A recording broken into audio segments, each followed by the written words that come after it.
गजाननं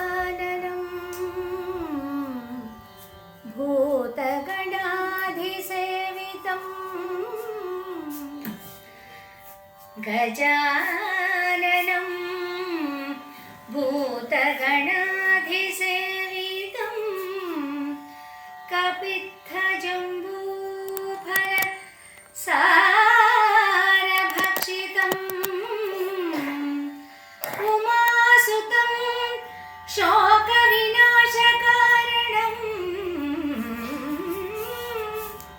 उमासुतं शोकविनाशकारणम् नमामि नमामि नमामि विघ्नेश्वरपादपङ्कजम्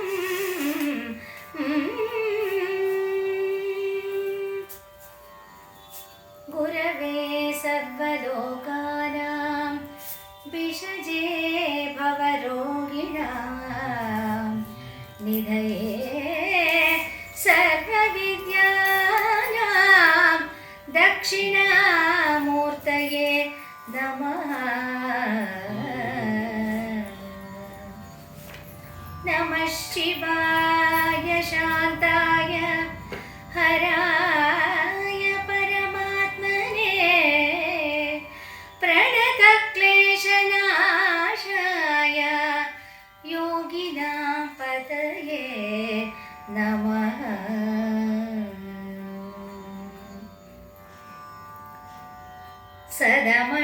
सदमणನೆಂಬುದು ಉತ್ತಮ ಗುಣಾಶ್ರಯನೆಂಬುದು ಶೈವ ಸಿದ್ಧನೆಂಬುದು ರವಿತೇಜನೆಂಬುದು ಕೃಪಾಂಬುಧಿಯೆಂಬುದು ಶಾಂತಮೂರ್ತಿಯೆಂಬುದು ಪರಮಾಗಮ ಪ್ರಕರನೆಂಬುದು ಹಂಪೆಯ ಮಾಯದೇವನೆಂಬುದು ಶಿವನೆಂಬುದು ಅಪ್ರತಿಮನೆಂಬುದು ಸದ್ಗುರುವೆಂಬುದು ಈ ಜಗಂ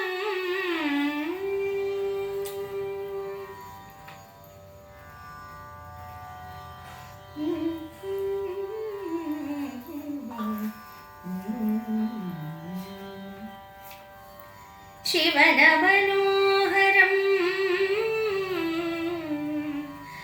ಶಿವನ ಪುಣ್ಯಫಲಂ ಶಿವನ ಪ್ರಸಂಕುಳಂ ಶಿವನ ವಿಲೋಚನಂ ಶಿವನ ಗೋತ್ರಬಲಂ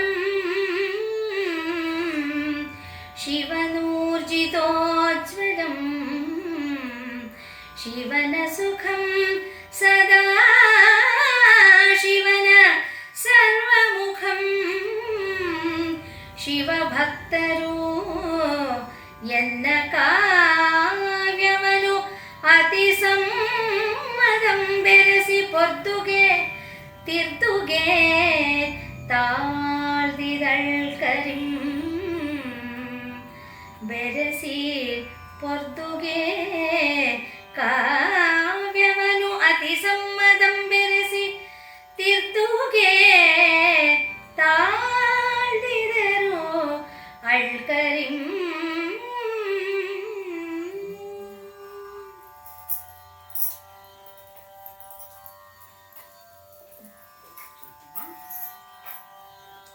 ನೆನ್ನೆಯ ದ್ವಿತೀಯ ಸ್ಥಳದ ಮುಂದುವರಿದ ಭಾಗವಾಗಿ ಮುಂದಿನ ಕಾವ್ಯವನ್ನು ನೋಡೋಣ.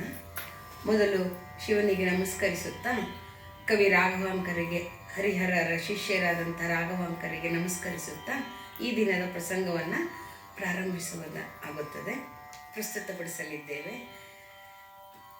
ಈ ದಿನ ಆದಯ್ಯ, ಗಣನಾಥನಾದ ಆದಯ್ಯ ಸೌರಾಷ್ಟ್ರದಿಂದ ವ್ಯಾಪಾರ ಸಾಪಾರಕ್ಕಾಗಿ ಬಂದವನು ಹುಲಿಗೆರೆಯಲ್ಲಿ ಈ ಪಟ್ಟಣದ ಚೆಲುವನ್ನು ನೋಡಿ ಅಲ್ಲಿ ಬೀದಿಯಲ್ಲಿ ಸುತ್ತಾಡುತ್ತಿರುವಾಗ ತನ್ನ ಪರಿಜನರೊಡನೆ ಅವನು ಈ ಕೇರಿಯಲ್ಲಿ ಬಂದಿದ್ದಾನೆ. ಅತ್ಯಂತ ಶ್ರೀಮಂತ ವೈಭವವನ್ನು ಮೆರೆಯುತ್ತಿರುವಂಥ ವೇಶ್ಯ ಜನರ ಕೇರಿಗೆ ಬಂದಿದ್ದಾನೆ. ಅತ್ಯಂತ ಗೌರವಾನ್ವಿತರಾದಂಥ ಆ ಕಾಲದವರು ಅವರು. ಅದರಲ್ಲಿ ಈಗ ಪದ್ಮಾವತಿ ಅನ್ನುವ ಮಹಾ ಸೌಂದರ್ಯವತಿಯಾದಂಥ ಒಬ್ಬಳು ಮಹಿಳೆಯನ್ನು, ಒಬ್ಬ ಷೋಡಶಿಯನ್ನು, ಕಿಶೋರಿಯನ್ನು ನೋಡಿದ್ದಾನೆ. ಅವಳು ಕೂಡ ಇವನನ್ನು ನೋಡಿದ್ದಾಳೆ. ಈ ಪ್ರಸಂಗದಲ್ಲಿ ನಿನ್ನೆವರೆಗೂ ನಿಂತಿತ್ತು. ಈಗ ಮುಂದಕ್ಕೆ ಪದ್ಮಾವತಿಯ ಚೆಲುವನ್ನು ವರ್ಣಿಸುವ ಒಂದು. ಪದ್ಮಾವತಿ ಹೇಗಿದ್ಲಪ್ಪ ಅಂದರೆ ಅತ್ಯಂತ ಶೋಭಾಯಮಾನವಾದಂಥ ಅಂಗಾಂಗಗಳನ್ನು ಉಳ್ಳವಳು, ಪದ್ಮರಾಗದಂತಹ ಕೆಂಪು ವಜ್ರದಂತಹ ಅಧರವನ್ನುಳ್ಳವಳು. ಹಾಗೆ ಅವಳ ನಿಲುವಂತೂ ಅಪ್ಸರ ಸ್ತ್ರೀಯರನ್ನು ನಾಚುವಂತಿತ್ತು. ಪದ್ಮರುಚಿಯಾಗಿದ್ಲವಳು, ಪದ್ಮಗಂಧಿನಿಯಾಗಿದ್ದಳು. ಅವಳ ಮೈ ನೋಡಿದ್ರೆ ಪದ್ಮ ಕಮಲವೋ ಎಂಬಂತೆ ಇತ್ತು. ಆ ವನಿತೆಯ ಜಾಣ್ಮೆಯು ಅತ್ಯಂತ ಅವಳ ಕಣ್ಣುಗಳಲ್ಲೇ ವ್ಯಕ್ತವಾಗುತ್ತಿತ್ತು. ಇಂಥ ಕಾಂತಿಪೂರ್ಣವಾಗಿದ್ದಂತಹ ಪದ್ಮಾವತಿ ಪದ್ಮಿನಿ ಜಾತಿ ಸ್ತ್ರೀ ಅನ್ನುವ ಮಾತು ಬರುತ್ತೆ. ಇಲ್ಲಿ 4 ಜಾತಿಯ ಸ್ತ್ರೀ ಜಾತಿಗಳನ್ನು ವಿಂಗಡಿಸ್ತಾರೆ ಸಂಸ್ಕೃತ ಕವಿಗಳು. ಪದ್ಮಿನಿ ಜಾತಿ, ಶಂಖಿನಿ, ಹಸ್ತಿನಿ, ಚಿತ್ರಿಣಿ ಅಂತ ಹೇಳಿ. ಪದ್ಮಿನಿ ಜಾತಿಯ ಸ್ತ್ರೀ ಅತ್ಯಂತ ಸುಭಗವಾಗಿರುವಂಥ ಸ್ತ್ರೀ ಜಾತಿಯಲ್ಲಿ ನುಡಿಯಲ್ಲಿ ಜಾಣ್ಮೆ, ವಾಗ್ಮಿಗಳಾಗಿರ್ತಾರೆ, ಸಂಗೀತಗಾರ್ತಿಯರಾಗಿರ್ತಾರೆ, ಅತ್ಯಂತ ಮೃದು ಮನೋಹರವಾದಂಥ ಮಾತುಗಳನ್ನಾಡ್ತಾರೆ. ಅವರ ಕಣ್ಣುಗಳಲ್ಲೇ ಆ ಮಾರ್ಧವತೆ ತುಂಬಿರುತ್ತದೆ ಅನ್ನುವಂಥ ಮಾತು ಬರುತ್ತೆ. ಹಾಗೆ ಶಂಖಿನಿ ಅನ್ನೋ ಸ್ತ್ರೀ ವಾಗ್ವಿಯಾಗಿರ್ತಾಳೆ, ಆಧ್ಯಾತ್ಮವಾದಿನಿಯಾಗಿರ್ತಾಳೆ. ತರ್ಕಶಾಸ್ತ್ರದಲ್ಲಿ ಅವಳನ್ನು ಮೀರಿಸುವವರು ಇಲ್ಲದಂತೆ ಇರುತ್ತದೆ. ಮತ್ತು ಹೆಚ್ಚು ಕಮ್ಮಿ ಯೋಗಿನಿ ಜಾತಿಗೆ ಸೇರಿದ ಶಂಖಿನಿ. ಅವರು ಸಂಸಾರ ಮಾಡಿದ್ರೂ ಕೂಡ ಯೋಗಿನಿಯರಾಗೇ ಇರ್ತಾರೆ, ಆ ಥರ. ನೆಕ್ಸ್ಟ್ ಹಸ್ತಿನಿ ಜಾತಿ, ಆನೆಯಂತೆ ಪ್ರಮತ್ತ ನಾರಿಗಳು, ಯಾರಿಗೂ ಜಗ್ಗದೆ ಕುಗ್ಗದೆ ಹಿಗ್ಗದೆ, ಯಾರನ್ನು ಗಮನಿಸದೆ ತಮ್ಮಷ್ಟಕ್ಕೆ ತಾವು ತಮ್ಮ ದಾರಿಯಲ್ಲಿ ನಡೆಯುವಂಥವರು. ಚಿತ್ರಿಣಿ ಜಾತಿ, ಇದು ವಂಚನೆ ಮಾಡುವಂಥ ಜಾತಿ. ಅವರು ಅತ್ಯಂತ ಕುಟಿಲತೆಯಿಂದ ಮೋಸ ಮಾಡುವವರು, ಗೂಢಚಾರಿಕೆ ಮಾಡ್ತಾರಲ್ಲ, ಆ ಥರ ಇರುವವರು ಚಿತ್ರಿಣಿ ಜಾತಿಯ ಸ್ತ್ರೀ ಅಂತ ಹೇಳ್ತಾರೆ. ಅಂದರೆ ಯಾರಿಗೂ ಅನುಮಾನವೇ ಬರದ ರೀತಿಯಲ್ಲಿ ತಮ್ಮ ಕೆಲಸವನ್ನು ಸಾಧಿಸಿಕೊಳ್ಳೋರು. ಆನೆ ಜಾತಿ ಹೆಣ್ಮಕ್ಳು ಆಗಲ್ಲ, ಎಲ್ಲರನ್ನೂ ಜಗಳಕ್ಕೆ ಹೋಗ್ತಾರೋ, ಯಾಕೆಂದ್ರೆ ಅವ್ರಿಗೆ ಧೈರ್ಯ ಜಾಸ್ತಿ ಇರುತ್ತೆ. ಹಸ್ತಿನಿ ಜಾತಿಯವರು ಆ ಥರ ಇರ್ತಾರೆ. ಹೀಗೆ ಚಿತ್ರಣ ಮಾಡ್ತಾರೆ. ಇದೆಲ್ಲವೂ ಪ್ರಾಕ್ಟಿಕಲ್ ಆಗಿ ನಿಜವೋ ಸುಳ್ಳೋ ಅನುಭವ ವೇದ್ಯವಾಗಿರೋದು ಅಷ್ಟೇ ಹೊರತು ನಾವು ಅದನ್ನು ಸೈಂಟಿಫಿಕ್ ಆಗಿ ಏನು ವೈಜ್ಞಾನಿಕವಾಗಿ ನಾವು ನೋಡೋಕ್ಕಾಗಿಲ್ಲ. ಇದನ್ನು ಸುಮ್ಮನೆ ಅಂಗಲಕ್ಷಣಗಳು ಹೇಳ್ತಾರಷ್ಟೇ. ಇದು ಹಾಗೆ ಅಂಥ ಪದ್ಮಿನಿ ಜಾತಿಯ ಸ್ತ್ರೀ ಅಂತ ಅನ್ನಿಸ್ಬಿಡ್ತು ಅವಳು ನೋಡಿದ ತಕ್ಷಣ. ಅವಳ ಕೆಂಪಾದ ಮೈನ ಪ್ರಭೆ ಕೆಂಪು ಕಾಣಿಸ್ತಾ ಇದ್ಲು ಅವಳು. ಹಾಗೆ ಅವಳು ಅತ್ಯಂತ ತೇಜೋವತಿಯಾಗಿದ್ದರಿಂದ ಈ ರೀತಿ ಆದಯ್ಯನಿಗೆ ಕಣ್ಣಿಗೆ ಕಂಡಳು. ಹರೆಯವರಿಸಿ ಹರೆಯವು ಅಂಕುರಿಸಿ ಚೆಲುವ ಎಲೆಯುಟ್ಟು ಜೌವನಂ ಹರಿದು ಕುಡಿವರಿದು ಸುಕುಮಾರತೆ ತಳಿರ್ತು ಸೊಬಗ ಪರರೇ ಸರ್ವರ ಮನದ ದರ್ಪಮಂ ಪರ್ವಿ ಮುಗ್ಧ ಭಾವವಡಿಸಿ ತುರುಗಿ ಪಿರಿದು ಮುಗುಳೊತ್ತಿ ಹೊಸ ಚಾಣುದವಿ ಹೂವಾಗಿ ಪುರುಷನಪ್ಪ ಆದಿಮೈಯನ ಕಣ್ಗೆ ವಿಪುಳ ಫಳಬರವಾಗಲಿದ್ದ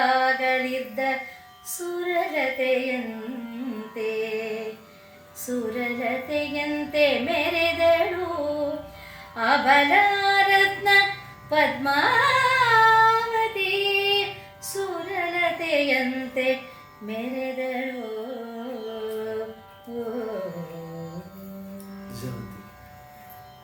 ಈ ಸೌಂದರ್ಯವತಿ ಪದ್ಮಾವತಿಯನ್ನ ಅಬಲಾರತ್ನ ಅಂತ ಕರೀತಾರೆ ರಾಘವಾಂಕರು. ಏಕೆಂದರೆ ಅವಳು ಹೇಗಿದ್ಲಂತೆ ಅಂದರೆ ಆಗ ತಾನೇ 15 ಮುಗಿದು 16ರ ಷೋಡಶ ಆ, ವಯಸ್ಸಿನ ನವತರುಣಿ. ಆಗ ತಾನೇ ತಾರುಣ್ಯದ ಹೊಸಲಲ್ಲಿ ನಿಂತಿದ್ದವಳು. ಚೆಲುವ ಮೈ ತುಂಬ ಬಳ್ಳಿಯೋಪಾದಿಯಲ್ಲಿ ಹರಿದಿತ್ತು. ಎತ್ತ ನೋಡಿದರತ್ತ ಪ್ರಾಯದ ಸೌಂದರ್ಯ ಎದ್ದು ಕಾಣಿಸ್ತಿತ್ತು. ಸಕಲಾಂಗಗಳಲ್ಲಿ ತುಂಬಿ ಕುಡಿಯೊಡೆದಿತ್ತು ಹರೆಯ. ಸುಕುಮಾರವಾಗಿದ್ದಂತಹ ಶುಭಾಂಗಗಳ ಸೊಬಗಂತೂ ಎಲ್ಲರ ಮನದ ದರ್ಪವನ್ನು ಅಡಗಿಸಿ ಅವಳಲ್ಲಿ ಮುಗ್ಧಭಾವ ಮೂಡಿತ್ತು. ದರ್ಪ ಅಡಗಿಸಿ ಮುಗ್ಧಭಾವದಿಂದ ಎಲ್ಲರನ್ನ ಸೆಳೆಯುವಂತಿತ್ತು. ಶ್ರೇಷ್ಠವಾದಂಥ ಮುಗ್ಗು ಬಿರಿದು ಹೊಸ ಜಾಣ್ಮೆಯಿಂದ ಅತ್ಯಂತ ನಾಜೂಕಾದ ಹೂವಿನಂತೆ ಕಾಣಿಸ್ತಿದ್ಲು. ಜಾಣ್ಮೆಯಿಂದ ಸೃಷ್ಟಿಕರ್ತ ಅರಳಿಸಿದ ಹೊಸ ಹೂವೋ, ಹೊಸ ರೀತಿಯ ಹೂವೋ ಎನ್ನುವಂತೆ ಕಾಣುತ್ತಿದ್ದಳು. ಪುರುಷ ಶ್ರೇಷ್ಠನಾಗಿದ್ದ ಆದಯ್ಯನ ಕಣ್ಣಿಗೆ ಅವಳು ಫಲಭರಿತ ಸುರತರು ಕಲ್ಪವೃಕ್ಷದಂತೆ ಆ ಷೋಡಶಿ ಪದ್ಮಾವತಿ ಕಾಣಿಸಿ ಮೆರೆದಳು. ಅಬಲಾರತ್ನ ಅಲ್ಲ, ಅವಳು ಸಬಲಾರತ್ನ ಆಗಿದ್ದಾಳೆ. ಪುರುಷನನ್ನ ಸೆಳೆದಿದ್ದಾಳೆ. ಅದರಲ್ಲೂ ಆದಯ್ಯನಂತ ತನ್ನ ಸೌಂದರ್ಯದ ಬಗ್ಗೆ ದರ್ಪ ಇರುವಂತಹ ಪುರುಷನ ಮನಸ್ಸನ್ನ ಕ್ಷಣ ಮಾತ್ರದಲ್ಲಿ ಆಕರ್ಷಿಸಿ ಬಿಟ್ಟಿದ್ದಾಳೆ ಆ ಪದ್ಮಾವತಿ. ಶಶಿವದನೆ ನೀನಾರ ಮಗಳು, ತಾಯಿ ತಂದೆಗಳ ಹೆಸರಾವುದು ಆವ ಕಾಯಕವು, ಆವ ಬಣ್ಣವ ಅರ್ಚಿಸುವ ದೇವತೆ ಯಾವುದು, ಅನಿವರೊಡ ಹುಟ್ಟಿದರು ಪೇಳು ಎನ್ನುತ್ತ ಆದಯ್ಯನು ಬೆಸಗೊಂಡೊಡೆ, ಇಳೆಗುರುವ ಹರದನು ಎಮ್ಮಯ್ಯ ಪಾರಿಸ ಶೆಟ್ಟಿ ಎಂದು ಪೆಸರೊಬ್ಬಳೇ ಮಗಳು, ತಾನೆಸೆವರುಹ ತಮ್ಮೊಡೆಯ ಜೈನ ಮತ ನಮ್ಮದು ಎಂದಾಡಿದಳು ಪದ್ಮಾವತಿ. ಇಲ್ಲಿ ಕಥಾಭಾಗಕ್ಕೆ ಈ ಪದ್ಯದ ಕಥಾಭಾಗಕ್ಕೆ ಬರುವ ಮೊದಲು ಒಂದೆರಡು ಘಟನೆಗಳನ್ನು ರಾಘವಾಂಕರು ಜೋಡಿಸಿದ್ದಾರೆ. ಬರೀ ವರ್ಣನೆ ಆದ್ದರಿಂದ ನಾವು ಅದನ್ನು ಕಥಾರೂಪವಾಗಿ ಹೇಳಿಬಿಡ್ತೀವಿ. ಏಕೆಂದರೆ ಪದ್ಮಾವತಿಯು ಸೆಳೆಯುತ್ತಿರುವಂಥ ಆ ರೂಪಿನಿಂದ ಆ ಕ್ಷಣ ಮಾತ್ರದಲ್ಲಿ ವಿಚಲಿತನಾದಂಥ ಆದಯ್ಯ ಅವಳ ದಾಸಾನುದಾಸನಂತೆ ಅವಳನ್ನು ತಾನು ಸ್ವೀಕಾರ ಮಾಡಿಬಿಡ್ತಾನೆ. ಸ್ವೀಕಾರ ಮಾಡಿಕೊಂಡು ಅವಳ ಜೊತೆ ಒಂದಾಗಿ ಕೂಡಿ ಆಡಿ 1-2 ತಿಂಗಳು ವಿಲಾಸದಲ್ಲಿ ಮಗ್ನನಾಗಿ ಬಿಡ್ತಾನೆ. ಮಗ್ನ ಮಾಡಿ ಬಿಟ್ಟಾದ ಮೇಲೆ ಈ ಕಾಮನ ಉರವಣೆ ಹೆಚ್ಚು ತಗ್ಗಿದ ಮೇಲೆ ಜ್ಞಾನೋದಯವಾಗುತ್ತೆ. ನಾನು ಎಲ್ಲಿದ್ದೀನಿ, ನಾನು ಯಾತಕ್ಕಾಗಿ ಬಂದೆ, ಸೌರಾಷ್ಟ್ರದಿಂದ ಇಲ್ಲಿಗೆ ಬಂದ ಕಾರಣವೇನು, ನಾನು ವರ್ತಕರಾಗಿ ಬಂದೆ, ಇಲ್ಲಿ ಏನು ಮಾಡ್ತಿದ್ದೀನಿ ನಾನು ಈ ಹುಡುಗಿ ಜೊತೆ ಹೀಗಿದ್ದು ಬಿಟ್ಟಿದ್ದೀನಲ್ಲ, ನಾನು ಇವಳು ಯಾರು ಏನು ಕೇಳಲೇ ಇಲ್ವಲ್ಲ ಅನ್ನೋ ಜ್ಞಾನೋದಯ ಆದಯ್ಯಂಗಾಗುತ್ತೆ. ಆಗ ಕೇಳ್ತಾಳೆ, ಆಹಾ ಪದ್ಮಿನಿ, ನೀನು ಯಾವ ಪದ್ಮಾವತಿಯೇ, ನೀನು ಶಶಿವದನೆಯಾಗಿ ಚಂದ್ರಮುಖಿಯಾಗಿ ಆರ ಮಗಳು, ನೀನು ತಾಯಿ ತಂದೆಗಳ ಹೆಸರೇನು, ಅವರ ಕೆಲಸವೇನು? ಇಷ್ಟು 1-2 ತಿಂಗಳು ಅವಳ ಜೊತೆಯಲ್ಲಿ ಸಜ್ಜೆ ಮನೆಯಲ್ಲಿ ಕಾಲ ಕಳೆದು ಬಿಟ್ಟಿದ್ದಾನೆ. ಶಯ್ಯಾಗೃಹದಲ್ಲಿ ಅವಳನ್ನ ತಾನು ಅತ್ಯಂತ ಜೀವನ ಸಂಗಾತಿಯೋ ಎನ್ನುವ ಉಪಾಧಿಯಲ್ಲಿ ಅನುಭವಿಸಿ ಆದ ನಂತರ ಜ್ಞಾನೋದಯವಾದ ಕ್ಷಣದ ಮಾತುಗಳಿವು. ಆದಯ್ಯನ್ಗೆ ಅರಿವು ಬಂದ ಕ್ಷಣದ ಮಾತುಗಳಿವು. ನೀವು ಯಾವ ವರ್ಣದವರು? ಬ್ರಾಹ್ಮಣ, ವೈಶ್ಯ, ಕ್ಷತ್ರಿಯ, ಶೂದ್ರ ಅನ್ನೋದಿದೆಯಲ್ಲ, ಇದರಲ್ಲಿ ಯಾವ ವರ್ಣದವರು ನೀವು? ದೇವತೆ ಯಾವುದು? ನೀವು ಪೂಜೆ ಮಾಡೋ ದೇವತೆ ಯಾವುದು ಹೇಳಕ್ ಗೊತ್ತಾಗುತ್ತೋ ಇಲ್ವೋ ಅಂತ ಅದಕ್ಕೆ ಹೇಳ್ತಿದ್ದಾನೆ. ಒಡ ಹುಟ್ಟಿದವರು ಎಷ್ಟು ಜನ ಇದ್ದಾರೆ? ಎಷ್ಟು ಜನದ ಜೊತೆ ಒಡ ಹುಟ್ಟದೆ ನೀನು? ಪೇಳು ಎನ್ನುತ್ತಾ ಆದಯ್ಯನ ಕೇಳಿದ್ರೆ ಪದ್ಮಾವತಿ ಹೇಳ್ತಾಳೆ, ಹರದನು ಎಮ್ಮಯ್ಯ, ನಮ್ಮಪ್ಪ ವ್ಯಾಪಾರಿ, ಪಾರಿಸ ಶೆಟ್ಟಿ ಎಂದು ಹೆಸರು. ಅವ್ರ ಹೆಸರು ಪಾರಿಸ ಶೆಟ್ಟಿ. ಒಬ್ಬಳೇ ಮಗಳು ನಾನು. ತಾನಿ ತಾನ್ ಎಸೆಬರುಹ ಅಂದರೆ ನನಗೆ ಗೊತ್ತಿರೋ ಹಾಗೆ ನಮ್ಮದು ಜೈನ ಮತ, ಅರುಹಂತ ಸ್ವಾಮಿಯೇ ನಮ್ಮ ದೈವ ತಮ್ಮೊಡೆಯ ಎಂದು ಹೇಳಿದಾಗ ಇವನಿಗೆ ಬೇಜಾರಾಗುತ್ತೆ. ನಾನು ಇಷ್ಟೊಂದು ತಿಳ್ಕೊಳ್ಳದೆ ಮುಂದುವರೆದು ಬಿಟ್ನಲ್ಲ, ಇದು ತಪ್ಪಾಗಿ ಹೋಯ್ತೆ, ಅಯ್ಯೋ ರಾಮನೇ ಏನು ಮಾಡಲಿ, ಏನು ಮಾಡೋದೀಗ ಅಂತ ಕೇಳಿದ್ದು ಮುಂದಿನ ಪದ್ಯದಲ್ಲಿ ಹೇಳಿ. ನರಕಕ್ಕೆ ನಾಚದೆ ಈ ದೇಹ ಮೋಹದಿ ಭವಿಯ ಬೆರೆಸಿದೇನು, ಭವಿಯಾದೊಡೆ ಏನೆಂಬೆನು, ಇಂತಿವಳು ಪರಸಮಯೇ ಸುಡು ಸುಡು ಎನ್ನಯ ಜೀವನವನೆಂದು ತನಗೆ ತಾನೇ ಹೇಸುತೆ, ಪಿರಿದು ದುರ್ವ್ಯಸನವೇ ಹೊತ್ತು ತನಗುಂಟೆಂದು ವರ ಪರಮ ಭಕ್ತಿಯ ಅಳವಡದವಂಗೆ ಎಂಬುದಿದು ಪರವಾಕ್ಯವು,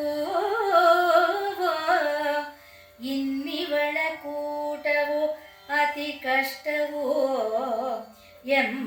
ಎಂಬುದನರಿದನು ಆದಯ್ಯನು. ಇಲ್ಲಿ ತನ್ನನ್ನು ತಾನೇ ದೂಷಿಸ್ಕೊಳ್ತಾ ಇದ್ದಾನೆ.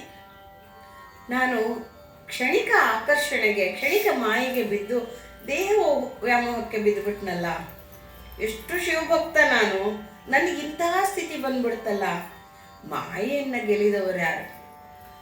ಅಲ್ಲಮ್ಮ ಪ್ರಭು ವಿನಃ ಯಾರು ಮಾಯೆಯನ್ನು ಗೆಲ್ಲಿಯಕ್ಕಾಗಲ್ಲ. ಸಂತಾನ ಭಾವದಲ್ಲಿ ಗೆದ್ಕೋಬೇಕು, ಇಲ್ಲ ಭಕ್ತನಾಗಿ ಗೆದ್ಕೋಬೇಕು. ಮಧುರ ಭಾವದಲ್ಲಿ ಮಾಯೆಯನ್ನು ಗೆಲ್ಲುವುದಿರಲಿ, ಅವಳ ಹತ್ರಕ್ಕೂ ಸುಳಿಯೋ ಹಾಗಿಲ್ಲ. ಇದು ನಾವೆಲ್ಲ ಕಂಡಿರುವಂಥ ಆಧ್ಯಾತ್ಮ ಪ್ರಪಂಚದ ರೀತಿ ನೀತಿಗಳು. ಅವಳಿಗೆ ಮಗುವಾಗಿ ಹೋದರೆ ತಾಯಿಯಾಗಿ ಸಲಹುತ್ತಾಳೆ, ಭಕ್ತನಾಗಿ ಹೊರಿಸರೆ ದೇವಿಯಾಗಿ ಸಲಹುತ್ತಾಳೆ, ಮಧುರ ಭಾವದಿಂದ ಹೋದರೆ ದೈಹಿಕ ಕಾಮನೆಗೆ ಎಳೆದು ಪತನಕ್ಕೆ ಎಳೆದು ಬಿಡುತ್ತಾಳೆ ಮಾಯಿ, ಮಹಾಮಾಯಿ. ಹೀಗಿರುವಂಥ ಇದರಲ್ಲಿ ನಾನು ಈ ಥರ ಆಗ್ಬಿಟ್ನಲ್ಲ, ದೇಹ ಮೋಹಕದಲ್ಲಿ ಈ ಭವಿ ಅಂದರೆ ಯಾರು ಶಿವಭಕ್ತ ಶಿವನ ಹೆಸರೇ ಕೇಳಿಲ್ವೋ ಅಂಥವಳು ಭವಿ. ಅಂತಹ ಭವಿಯಲ್ಲಿ ನಾನು ಬೆರೆತಾಯ್ತಲ್ಲ. ಭವಿಯಾದೋಳು ಏನು ಭವಿ ಆದಳು ಏನು ಅನ್ನುವಂತೆ ನಿಂತಿದ್ದಾಳಲ್ಲ ಅವಳಿಗೆ ನಾಚಿಕೆ ಇಲ್ಲ. ಯಾಕೆಂದ್ರೆ ಗೊತ್ತಿಲ್ಲ ಅವಳಿಗೆ. ಯಾಕೆಂದರೆ ಅವಳು ಪೂಜೆ ಮಾಡಿರೋದು ಜೈನ ಮತದ ಅರಿಹಂತ ಗುರುಗಳನ್ನು, ಅವ್ರ ಅಪ್ಪ ಅಮ್ಮ ಹೇಳ್ಕೊಟ್ಟಿರೋದು ಆ ಮಗು ಮಾಡಿದೆ. ಪರಸಮಯ ಅಂದರೆ ಬೇರೆ ಇವಳು ನನ್ನ ಸಮಯಕ್ಕೆ ಒದಗದೇ ಇಲ್ಲ. ನನ್ನ ಕಾಲಮಾನದಲ್ವೇ ಅಲ್ಲ, ನನ್ನ ಮನೋಭಾವಕ್ಕೂ ಇವಳು ಮನೋಭಾವಕ್ಕೂ ತುಂಬ ವ್ಯತ್ಯಾಸ ಇದೆ. ಇಂಥ ಕೆಲಸ ಮಾಡ್ಬಿಟ್ನಲ್ಲ, ಸುಡು ಸುಡು ಎಣ್ಣೆಯ ಜೀವನವ, ನನ್ನ ಜೀವನಾನೇ ಸುಟ್ಬಿಡತ್ಲಾಗೆ ತನಗೆ ತಾನೇ ಹೇಸ್ಕೊಂಡ್ಬಿಟ್ಟ. ಲಜ್ಜೆ ಆಗೋಯ್ತು, ಸ್ವಲಜ್ಜೆ ಅನ್ನೋದು ಆವರಿಸ್ಬಿಡ್ತು. ಅಯ್ಯೋ ನನ್ನಿಂದ ಇಂಥ ತಪ್ಪು ಆಗಬಹುದೇ, ಈ ದುರ್ವ್ಯಸನನೇ ಹಿರಿದಾಗ್ಬಿಡ್ತಲ್ಲ ನನಗೆ, ಹೊತ್ತಿದೆ ಅಂದ್ಬಿಟ್ಟು ಶಿವಭಕ್ತಿ ಅಲ್ಲದ ಒಡಲಿಗೆ ನನ್ನೊಡಲನ್ನ ಕೊಟ್ಟುಬಿಟ್ನಲ್ಲ. ಇದು ನನಗೆ ನನ್ನ ಗುರು ಹೇಳ್ಕೊಟ್ಟಿದ್ರಲ್ಲ, ಪರವಾಕ್ಯ ಅಂದರೆ ಗುರುಗಳಿಂದ ಬಂದಂಥದ್ದು. ಅಂದರೆ ನಿನ್ನ ದೈವವನ್ನು ಬಿಟ್ಟು ಬೇರೆಯದನ್ನು ಆರಾಧಿಸುವಂಥ ಇದು ಬೇಡ, ಕಷ್ಟ ಬೇಡ, ನಿಂದು ದಾರಿ ಅದಲ್ಲ ಅಂತ ಹೇಳಿದ್ದನ್ನು ಮಾಡಿಬಿಟ್ನಲ್ಲ. ಇನ್ನು ಇವಳ ಜೊತೆ ಬೆರೆಯೋದು ಹೇಗೆ? ಆಗಲೇ 2 ತಿಂಗಳು ಅವಳ ಜೊತೆ ಇದ್ದಾಗಿದೆ. ಇದ್ದಾದ ನಂತರ ಈ ಥರ ತಿಂಗಳು ಮಹಾ ಸುಖದೊಳು 1-2 ತಿಂಗಳು ಅನುಭವಿಸುತ್ತಿದ್ದೊಂದು ದಿನ ಎಚ್ಚರ ಆಗಿರೋಂಥ ತಮಗೊದವಿದ ಮಹಾಸುಖ ಅಂದರೆ ಒಬ್ಬರನ್ನೊಬ್ಬರು ನೋಡಿದ್ದೇ ಮಹಾಸುಖ, ಪರಮಭಾಗ್ಯ ಅನ್ನುವಂತೆ ಇಬ್ಬರು ಮೈ ಮರೆತು ದೇಹ ಸುಖವನ್ನು ಅನುಭವಿಸಿ ಬಿಟ್ಟಿದ್ದಾರಲ್ಲ. ಇನ್ನೂ ಇವಳ ಜೊತೆ ಹೇಗಿರಲಿ ನಾನು? ಇವಳ ಜೊತೆ ಬೆರೆಯೋದು ಹೇಗೆ? ಮೆಂಟಲ್ ಸ್ಟ್ರಾಟ ಹೊಂದುತ್ತಾ ಇಲ್ಲ. ನನ್ನ ದಾರಿಯೇ ಬೇರೆ, ನನ್ನ ದೈವವೇ ಬೇರೆ, ನನ್ನ ಆಧ್ಯಾತ್ಮ ಪ್ರಗತಿಯೇ ಬೇರೆ. ಇವಳು ಎಲ್ಲದಕ್ಕೂ ಏನು ಗೊತ್ತಿಲ್ವಲ್ಲ ಇವಳಿಗೆ. ಇಂಥವಳನ್ನ ನಾನು ವಿವೇಚನೆ ಇಲ್ಲದೆ, ಯುಕ್ತಾಯುಕ್ತ ವಿವೇಚನೆ ಇಲ್ಲದೆ ಕೂಡಿಬಿಟ್ನಲ್ಲ ಅಂತ ಪಶ್ಚಾತ್ತಾಪ ಪಡ್ತಾ ಇದ್ದಾನೆ ಆದಯ್ಯ. ಒಂದೆರಡು ದಿವಸವೂ ಆ ದೇವವ ಹಿಂದಿಕ್ಕಿ ಸುಖದಿಂದಿರುತ್ತ ಊರ್ಗೆ ಪೋದೆಪನು ಎಂದೊಡೆ ಆಗೆ ಕಡುನೊಂದು ಹೌವನೆ ಹಾರಿ ಹಮ್ಮದಂಬೋಗಿ ಕರುಣದಿ ಕಾಲ ಮೇಲೆ ಕೆಡೆದು ಕೊಂದು ಹೋಗು ಅಲ್ಲದೊಡೆ ಕೊಂಡು ಹೋಗು ಇರಲಾರೆನು ಕೊಂದು ಹೋಗು ಅಲ್ಲದಡೆ ಕೊಂಡು ಹೋಗಿರಲಾರೆನು ಎಂದೋ ನುಡಿದು ಮುಂದೆ ತೊಡಕಹುದು ಎನಗೆ ನೀನು ತಾಯಿ ತಂದೆಯುಳ್ಳವಳು ನಿನ್ನಿಚ್ಛೆಯಲ್ಲ ಅವನೇ ಪೇಳು ಎಂದನು ಇಂತು ಆದಯ್ಯನು.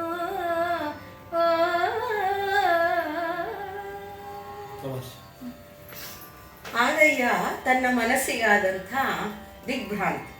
ದಿಗ್ಭ್ರಾಂತಿಯನ್ನ ಮರೆ ಮಾಡಿಕೊಂಡು ಆ ನೆವವನ್ನು ಏನೋ ಒಂದು ನೆವ ಹೇಳ್ಕೊಂಡು ಒಂದೆರಡು ದಿನ ಮತ್ತೆ ಮಾಮೂಲಿನ ಹಾಗೆ ಇದ್ದ ಹಾಗೆ ಮಾಡಿ ಊರಿಗೆ ಹೋಗಿ ಬರ್ತೀನಿ ಅಂತ ಹೇಳ್ತಾರೆ. ತಪ್ಪಿಸ್ಕೊಳ್ಳೋಕ್ಕೋಸ್ಕರ ಇವಳಿಂದ ಹೇಗಾರು ಕಳಿಸ್ಕೊಂಡ್ಬಿಡೋಣ, ನಾನು ಇವಳ ಸಂಘವನ್ನು ಬಿಟ್ಟು ಹೊರಟು ಬಿಡೋಣ ಅಂದ. ಹೇಳಿದ ತಕ್ಷಣ ಪದ್ಮಾವತಿಯ ಗತಿ ಏನಾಯಿತು? ಅವಳು ಸತೀಮಣಿ ನಾರಿ. ಅವಳು ಯಾವುದೇ ಜನಾಂಗದಲ್ಲಿ ಹುಟ್ಟಿರಬಹುದು, ವೇಶ್ಯ ಜನಾಂಗದಲ್ಲೇ ಹುಟ್ಟಿದ್ರು ಗರತಿಯ ಹಾಗೇ ಇದ್ದವಳು, ಸತಿಯಾಗಿ ಇದ್ದವಳು. ಅವಳ ತಾಯಿ ಆದರೂ ಅಷ್ಟೆ. ಏನು ಅಂದರೆ ಪಾರಸೆಟ್ಟಿ ತನ್ನ ಎಲ್ಲ ಐಶ್ವರ್ಯವನ್ನು ಅವಳ ಕಾಲ ಬುಡಕ್ಕೆ ಹಾಕಿ ತಾನು ಅವಳ ಜೊತೆ ಇದ್ದಂಥದ್ದು. ಮದುವೆ ಅನ್ನುವ ಬಂಧನ ಇದ್ದರೂ ಕೂಡ ಅವರೇನು ಇನ್ಯಾರನ್ನೂ ಒಪ್ಪಿಸ್ಬೇಕಾಗಿರೋವಂಥ ಇಲ್ಲದೆ ಇರೋವಂಥ ಸಮಾಜ ಅವ್ರದ್ದು. ಈಗಲೂ ಪದ್ಮಾವತಿ ಆದಯ್ಯನ ಜೊತೆ ಸೇರುವಾಗ ಯಾರನ್ನೂ ಒಪ್ಪಿ ಕೇಳಿ ಮಾಡಿದಂಥದ್ದಲ್ಲ. ನನಗಿಷ್ಟ ಆಯಿತು, ನಾನು ಅವ್ರ ಜೊತೆ ಇದ್ದೆ ಅನ್ನುವ ರೀತಿಯಲ್ಲಿ ಇದ್ದಂಥದ್ದು. ಅವಳಿಗೆಷ್ಟು ಮನಸ್ಸಿಗೆ ಹಿತವಾಗಿದೆ ಅವನ ಸಂಘ ಅಂತ ಹೇಳಿದ್ರೆ ಅವಳು ಹೇಳ್ತಾಳೆ, ಕೊಡುನೊಂದು ಅಷ್ಟೊಂದು ನೋವಾಗ್ಬಿಡ್ತವಳಿಗೆ. ಹೂವನ್ನೇ ಹಾರಿ ಅಯ್ಯೋ ಅಯ್ಯೋ ಏನು ಗತಿ ಅಂತ ಹೇಳಿ ಅವನ ಕಾಲ ಮೇಲೆ ಬಿದ್ದುಬಿಟ್ಟು, ಬೇಕಾದ್ರೆ ಕೊಂದು ಹೊಟ್ಟೋಗು, ನನ್ನ ಈ ಜೀವ ಇರೋದೇ ನಿನಗೋಸ್ಕರ, ನೀನಿಲ್ಲದೆ ನಾ ಬದುಕಲ್ಲ, ಇಲ್ಲ ಕೊಂಡ್ಕೊಂಡು ನನ್ನ ಜೊತೆ ನನ್ನೂ ಕರ್ಕೊಂಡು ನಿನ್ನ ಜೊತೆ ನಾನು ಬಂದ್ಬಿಡ್ತೀನಿ, ಇರಲ್ಲಾರೆ, ನಿನ್ನ ಬಿಟ್ಟು ನಾನು ಇರಲ್ಲ ಅಂದಾಗ ಆದಯ್ಯಂಗೆ ಇದು ತೊಡಕಾಗತ್ತೆ ಅಂತ ಗೊತ್ತು. ನಿಧಾನವಾಗಿ ಹೇಳ್ತಾನೆ, ನೋಡಮ್ಮ, ನೀನು ತಾಯಿ ತಂದೆ ಇರೋಳು, ನಿನ್ನಿಚ್ಛೆ ಹಾಗೆ ನಡೆಯೋಕ್ಕಾಗಲ್ಲ, ಅದರಿಂದ ಬಿಟ್ಬಿಡು, ಹೀಗೆಲ್ಲ ನಾವು ಹಠ ಮಾಡಿಕೊಂಡು ಇರೋಕ್ಕಾಗಲ್ಲ ಅಂತ ಹೇಳ್ತಾನವನು. ಅಂದರೆ ಹೇಗಾದರೂ ಮಾಡಿ ಈ ಭವಿಯ ಸಂಘವನ್ನು ಬಿಟ್ಟು ಬಿಡಬೇಕು ಅನ್ನೋದು ಅವನ ಅಭಿಮತವಾಗಿತ್ತ ಆ ಕ್ಷಣದ ಮಾತು. ಆದರೆ ಅದು ಪದ್ಮಾವತಿಯ ದುಃಖದಿಂದ ಅದು ತೀರ್ಮಾನ ಆಗದೆ ಮುಂದಕ್ಕೆ ಹೋಯ್ತು. ಆಗಲ್ಲ, ಇವಳನ್ನು ಬಿಟ್ಟಿರೋಕ್ಕಾಗಲ್ಲ, ಅದರಿಂದ ಅವಳೇ ಸಿಕ್ಸೋಣ ಅಂತ ನೀನು ಅಪ್ಪ ಅಮ್ಮ ಇರೋಳು, ಅಪ್ಪ ಅಮ್ಮ ಹೇಳ್ದಂಗೆ ಕೇಳಬೇಕಾಗತ್ತೆ ಅಂದಾಗ ಏನು ಹೇಳ್ತಾಳೆ ಪದ್ಮಾವತಿ ನೋಡಿ. ಕಡೆಗೆ ಬಂದುದು ಬರಲಿ ಮುನಿವವರು ಮುನಿಗೆ ಸತ್ತೊಡೆ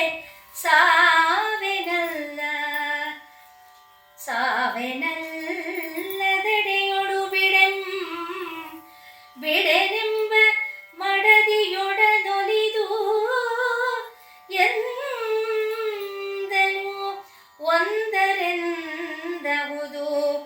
ಒಂದರಿಂದಾಗದು ಎಂತೆಂಬೊಡೆ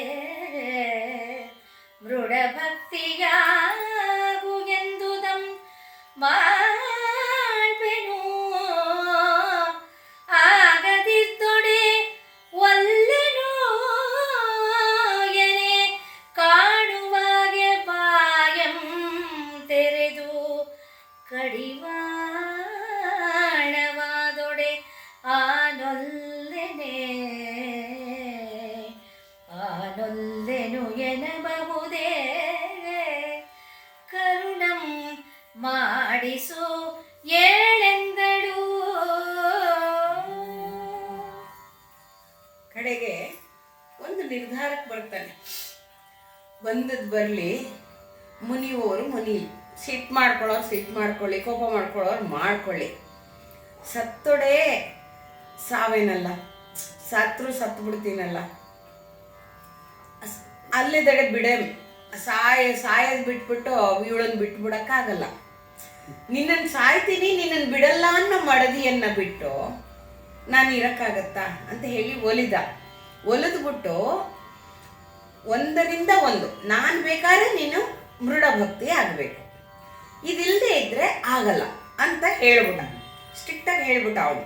ಏನಂತ, ನೀನು ನನಗೆ ಬೇಕಾದರೆ, ನಾನಿಲ್ಲದೆ ಇರೋಕ್ಕಾಗಲ್ಲ ಅಂತಾದರೆ ನೀನು ಶಿವಭಕ್ತಿ ಆಗಬೇಕಪ್ಪ, ಇಲ್ಲದೆ ಇದ್ದರೆ ನೀನು ಅದು ಆಗಲ್ಲ ನನಗೆ ಅಂತ ಹೇಳಿದ್ರೆ ಆಗಲ್ಲ, ನನ್ನ ಜೊತೆ ಇರೋಕ್ಕಾಗಲ್ಲ ಅಂತ ಹೇಳಿದಾಗ ಬಾಯಿ ತೆರೆದು ಅವಳು ಹೇಳ್ತಾಳೆ, ಕಡಿವಾಣವೇ ಇದು ಅಂದರೆ ನನಗೊಂದು ಲಗಾಮು, ಒಂದು ಅಂಕೆ ಸಂಖ್ಯೆ ಹಾಕಿದ ಹಾಗೆ ಆದರೂ ನಾನು ಒಲ್ಲೆ ಅನ್ನಲ್ಲ, ನಿನ್ನ ಬಾಹುಬಂಧನದ ಕಡಿವಾಣವೂ ಕೂಡ ನನಗೆ ಪ್ರಿಯವಾದುದರಿಂದ ಶಿವಬಂಧನವು, ಶಿವನೊಡನೆ ಉಂಟಾಗುವ ಅನುಬಂಧವು ನನಗೆ ಪ್ರಿಯವೇ, ಅದರಿಂದ ನೀನು ಏನಾದರೂ ಮಾಡಿಸು, ನನಗೆ ಲಿಂಗಧಾರಣೆ ಮಾಡಿಸು, ಪರವಾಗಿಲ್ಲ, ಕರುಣದಿಂದಲೇ ಮಾಡಿಸು, ನೀನು ನನ್ನ ಮೇಲೆ ಅಯ್ಯೋ ಪಾಪ ಇದು ನನ್ನನ್ನು ಬಿಟ್ಟು ಇರೋಕ್ಕಾಗಲ್ಲ, ಇವಳು ಸತ್ತೋಗ್ಬಿಡ್ತಾಳೆ ಅನ್ನೋ ಕಾರಣದಿಂದಲಾದ್ರೂ ನೀನು ನನಗೆ ಶಿವಭಕ್ತಿ ಮಾಡು, ನಾನು ನಿನ್ನ ಕಾರಣದಿಂದಲೇ ಭಗವಂತನನ್ನು ನೆನ್ಕೊಳ್ಳೋಕ್ಕೆ ತಯಾರಿದ್ದೀನಿ, ಎಷ್ಟೇ ಕಷ್ಟ ಆದರೂ ಪಾಲಿಸ್ಕೋತೀನಿ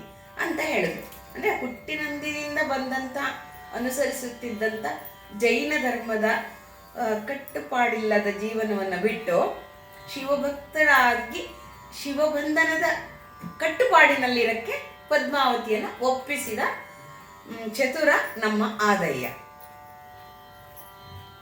ಪರಮ ವೈರಾಗ್ಯವು ಇದರಪ್ಪ ಶಿವ ಪೌರಾಣ ಪರಿಚಿತ ಗಣಾಧೀಶರಪ್ಪ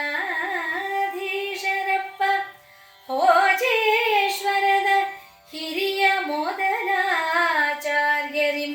ದೀಕ್ಷೆಯಂ ಮಾಡಿಸಲ್ಪಡೆದೋ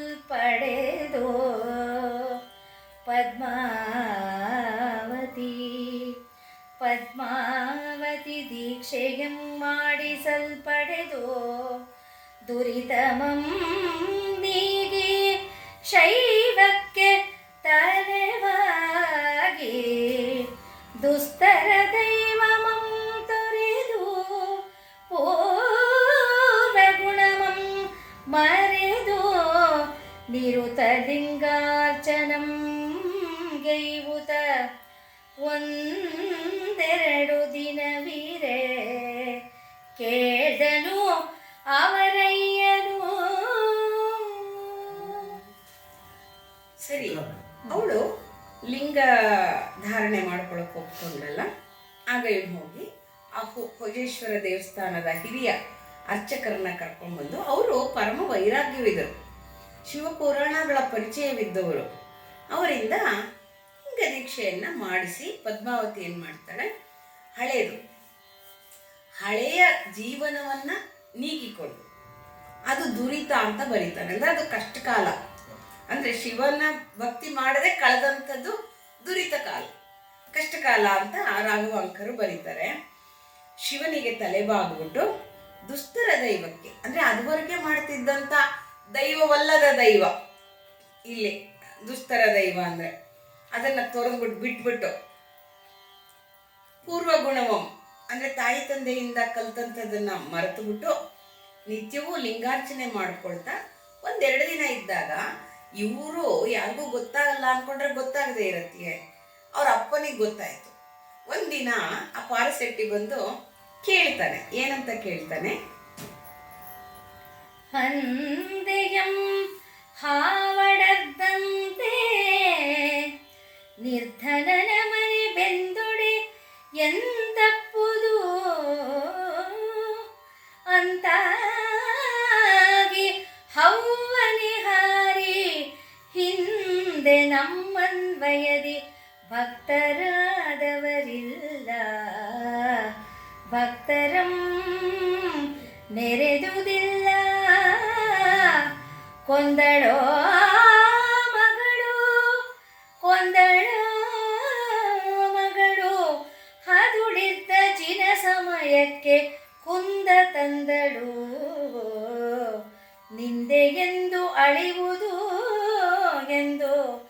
ಕಡುನೊಂದು ಹರಿತಂದು ಹರುದಿಂದು ನುಡಿದನು ಪಾಪಿ ಬಂದು ಪದ್ಮಾವತಿಯನು ಹಲುದಿಂದು ನುಡಿದನು.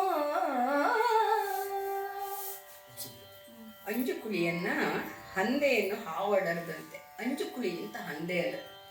ಅಂಜುಕುಳಿಯನ್ನ ಹಾವು ಬಂದು ಸುತ್ತ ಹಾಕೊಂಡ ಹಾಗೆ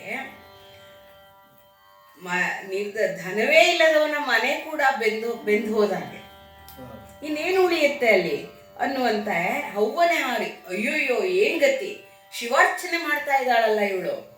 ನಮ್ಮ ಅನ್ವಯಿರಿ ನಮ್ಮ ಕಡೆ ನಾನ್ ಕಂಡಾಗಿಂದ ಭಕ್ತರಾದವರು ಇಲ್ಲ. ಹೀಗೆ ಶಿವಭಕ್ತರಾದವರು ಯಾರೂ ಇಲ್ಲ. ಭಕ್ತರನ್ನು ನೆರೆದುದಿಲ್ಲ, ಭಕ್ತರನ್ನು ಯಾರು ಮದುವೆನೂ ಆಗಿಲ್ಲ, ಕೂಡೂ ಇಲ್ಲ. ಕೊಂದಳೋ ಮಗಳು. ಯಾಕೆಂದ್ರೆ ಭಕ್ತಿ ಭಾವದಲ್ಲಿ ದುಡ್ಡಿಗೆ ಆಸ್ಪದವಿರಲ್ಲ, ದುಡ್ಡು ಅವ್ರ ಹತ್ರ ಕೀಳ್ಬೇಕು ಅನ್ನೋ ಮನೋಭಾವ ಇರಲ್ಲ. ಇವಳು ಯಾಕೆ ಹೀಗಾಗ್ಬಿಟ್ಲು? ದುಡ್ಡನ್ನು ಸೆಳಿಬೇಕು, ಅರ್ಥವನ್ನೇ ತಮ್ಮ ವ್ಯಾಪಾರ ಮಾಡ್ಕೋಬೇಕು ಅನ್ನೋದು ಆ ಪಾರಸೆಟ್ಟಿಯ ಅಭಿಪ್ರಾಯ. ಅಂಥದ್ದು ಕೊಂದುಬಿಟ್ಲಲ್ಲ ಮಗಳು. ಮುಂದೆ ಸಂಪತ್ತು ಕ್ರೋಢೀಕರಣ ಆಗಲ್ವಲ್ಲ ಅನ್ನೋದ ಒಂದು ಹದುಳಿರ್ದ ದಿನ ಸಮಯಕ್ಕೆ ಏನೋ ಅಲ್ಪ ಸ್ವಲ್ಪ ಹೋಗಿ ಪೂಜೆ ಮಾಡ್ಕೊಂಡ್ ಬಂದ್ಬಿಟ್ರೆ ಆಗೋಗ್ತಿತ್ತಲ್ಲ ದಿನ ಸಮಯ. ಲಿಂಗಾರ್ಚನೆ ಆಗಲ್ಲ, ಆಗಲು ರಾತ್ರಿ ಶಿವಧ್ಯಾನ ಬೇಕು, ಶಿವ ಪೂಜೆ ಬೇಕು, ಜಂಗಮ ಸೇವೆ ಬೇಕು, ಪ್ರತಿಯೊಂದರಲ್ಲೂ ಶಿವನನ್ನ ಕಾಣುವಂತ ಮನಸ್ಸು ಬೇಕು. ಅತ್ಯಂತ ಕಷ್ಟ ಅದು. ಇದು ನಮ್ಮ ಜನ ನಿಂದೆ ತಂದ್ಬಿಟ್ಲಿ ಇವಳು. ನಿಂದೆ ಎಂದಳಿಯೋ, ಹೇಗೆ ಅಳಿಸೋದು ಈ ನಿಂದೆನ? ಈ ತರ ಮಾಡ್ಬಿಟ್ಲಿ ಇವಳು. ಅಂದ್ರೆ ನಮ್ಮ ವೃತ್ತಿ ಕುಲವೃತ್ತಿಗೆ ಹಾನಿ ತಂದವಳು. ಕಡು ನೊಂದು ಹೋಯ್ತು ಅವನ ಮನಸ್ಸು. ಅಯ್ಯೋ ದುಡ್ಡು ಹೋಗ್ಬಿಡುತ್ತಲ್ಲ, ನಾನು ಇವನಿಗೋಸ್ಕರ ಕಳ್ಕೊಂಡ್ಬಿಟ್ಟಲ್ಲ. ಅವನೇನೋ ಶ್ರೀಮಂತ ಅನ್ಕೊಂಡು ಸುಮ್ಮನಿದ್ದಿರ್ಬೋದು. ಬಂದು ಓಡು ಬೇಗ ಬೇಗ ಬರ್ತಾನೆ, ಹಲುಬ್ಕೊಂಡು ನುಡಿತಾನೆ. ಅವನನ್ನ ಪಾಪಿ ಅಂತಾರೆ ರಾಘವಂಕರು. ಯಾಕೆಂದ್ರೆ ಶಿವಭಕ್ತಿ ಮಾಡೋದನ್ನ ತಪ್ಸಕ್ ಬಂದಲ್ಲ ಇವನು ಅನ್ನಕ್ಕೋಸ್ಕರ ಪಾಪಿ ಅಂತಾರೆ. ಅಂದ್ಬಿಟ್ಟು ಪದ್ಮಾವತಿಯನ್ನ ಕೇಳ್ತಾ ಇದ್ದಾನೆ ಪಾರಸೆಟ್ಟಿ ಮಗಳನ್ನ. ಯಾಕಮ್ಮ ಯಾಕೆ ಅಂತ ಕೇಳ್ತಾನೆ. ಮುಂದೆ ಹೇಗೆ ಹೇಳ್ತಾನೆ ನೋಡಿ. ಮುಳಿಸುಳ್ಳ ಚೋರರಂಜನ ಸಿದ್ಧನು ಅವಗೆ ಮನೆಯೊಳಗಣವರು ಎಚ್ಚರಿಕೆಯಿಂದ ಅಗುಳಿಕದ ತೆಗೆದೊಡು ಉಳಿವ ಧನವಾವುದೈ ತಮ್ಮ ತಲೆಗೆರಿವ ಹಾಗೆ ಭಕ್ತರೆಂಬುದು ನೀನು ತಿಳಿಯದೆ ಆದಯ್ಯನೊಳು ಸ್ನೇಹವಂ ಬೆಳೆಸುವರೇ. ತಿಳಿಯದೆ ಆದಯ್ಯನೊಳು ಸ್ನೇಹವಂ ಬೆಳೆಸುವರೇ. ಬೆಳೆಸಿತಲ್ಲದೆ ಭಕ್ತಿಗೆಪ್ಪನೇ ಕುಲದ ಬೇರ್ಗೆ ಅಕಟ ಹುಡುಗೋಲ್ವಿಡಿದೆಯ ಎಂದು ಹಲು ಮೊರೆದನು ಅವರಯ್ಯನು.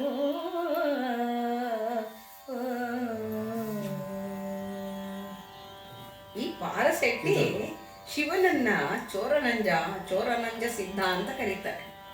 ಯಾಕೆಂದ್ರೆ ಅವನು ಚೋರ, ಕಳ್ಳ, ಅವನು ತಸ್ಕರಾಯ ನಮಃ ಅಂತ ನಮ್ಮ ರುದ್ರದಲ್ಲಿ ಬರುತ್ತೆ. ತಸ್ಕರ ಅಂದ್ರೆ ಕಳ್ಳ. ಅವನು ಅಂದ್ರೆ ಶರೀರ ವ್ಯಾಮೋಹವನ್ನೇ ಕಳ್ತನ ಮಾಡೋನು, ದೇಹ ಭಾವವನ್ನೇ ಕಳ್ತನ ಮಾಡೋನು, ಆಧ್ಯಾತ್ಮದ ಅತ್ಯುನ್ನತ ಸ್ಥಿತಿಯನ್ನ ಹೊಂದುವನು ಚೋರ ಅಂತ ಕರೀತಾನೆ. ಈ ಮುಳಿಸುಳ್ಳ ಇಂಥ ಕೋಪ ಬೇರೆ ಅವನಿಗೆ. ರುದ್ರಾಂಶ ಕೋಪ ಇರೋಂಥ ಚೋರ ನಂಜ ಸಿದ್ಧನಿಗೆ ಮನೆ ಒಳಗಿರೋರೇನೆ ಎಚ್ಚರಿಕೆಯಿಂದ ಚಿಲ್ಕ ತೆಗೆದುಬಿಟ್ರೆ, ಕದ ತೆಗೆದುಬಿಟ್ರೆ ಮನೆಯೊಳಗೆ ಯಾವ ಧನ ಉಳಿಯತ್ತೆ? ಮೋಹ ಅನ್ನೋ ಧನ ಉಳಿಯತ್ತ, ಮದ ಅನ್ನೋ ಧನ ಉಳಿಯತ್ತ, ಲೋಭ ಮೋಹ ಮದ ಮಾತ್ಸರ್ಯಗಳು ಅನ್ನೋ ಧನ ಉಳಿಯತ್ತ? ನಮ್ಗೆ ಶ್ರೀಮಂತಿಗೆ ಅನುಭವಿಸ್ಬೇಕು ಅನ್ನೋ ಮನಸ್ಸು ಉಳಿಯತ್ತ? ಏನೂ ಇಲ್ಲದೆ ಇದೆಯಲ್ಲ.